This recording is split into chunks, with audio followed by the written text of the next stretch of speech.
Cindy Sheehan. She lost her son, Specialist Casey Sheehan, in the Iraq War. In 2005, the New York Times' Maureen Dowd, writing about Sheehan, wrote that, quote, "The moral authority of parents who bury children killed in Iraq is absolute."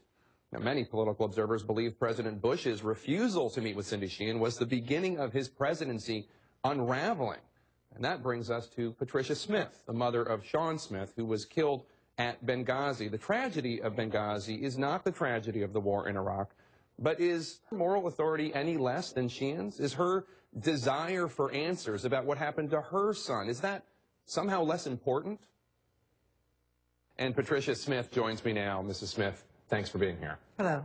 Congressman Darrell Issa started off the hearing by pledging to get to the bottom of what happened in Benghazi. I want to play some of that sound for you. Our goal in this investigation is to get answers, because their families deserve answers. They were promised answers at the highest level when their bodies came home.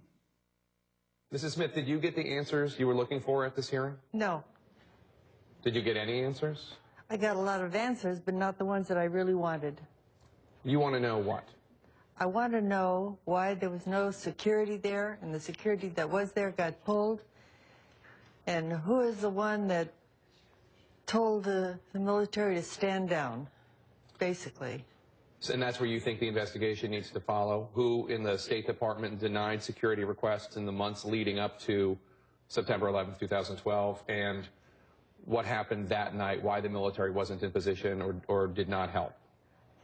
True. I did hear some of the things that the whistleblowers said, that there was people that could help, but they were told to stand down, and I wanted to know why. Who had the guts to say something like that to our people? You had strong words for former Secretary of State Hillary Clinton when we spoke earlier this week. Has anyone from the Clinton camp or from the Obama administration reached out to you? Not one. Not since the interview? No.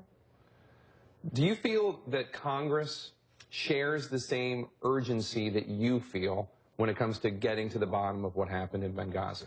I imagine some people in Congress do, but the ones that have control of it do not. I don't know. I don't have my answers. Whoever is stopping it is stopping it.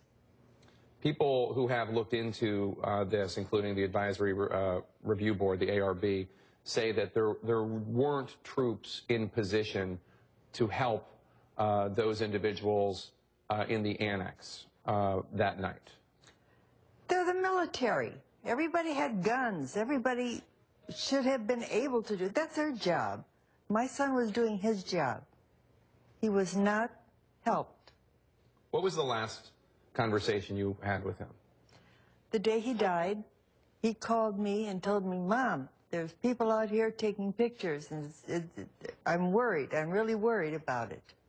And he said he reported it, and they didn't care. Our government does not care about us.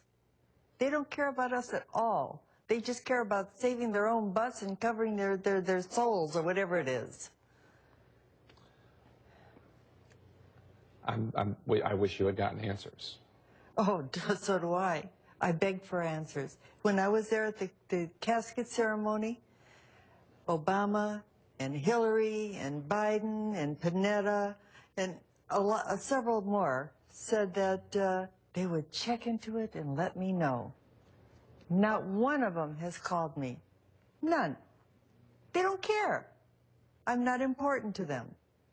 There's other people that are important to them. They're themselves, pretty much. Well, you're important to us here, and you're important to a lot of people out there. And that's why I'm here. And we thank you for coming, and we hope you get those answers. Thank you. Coming up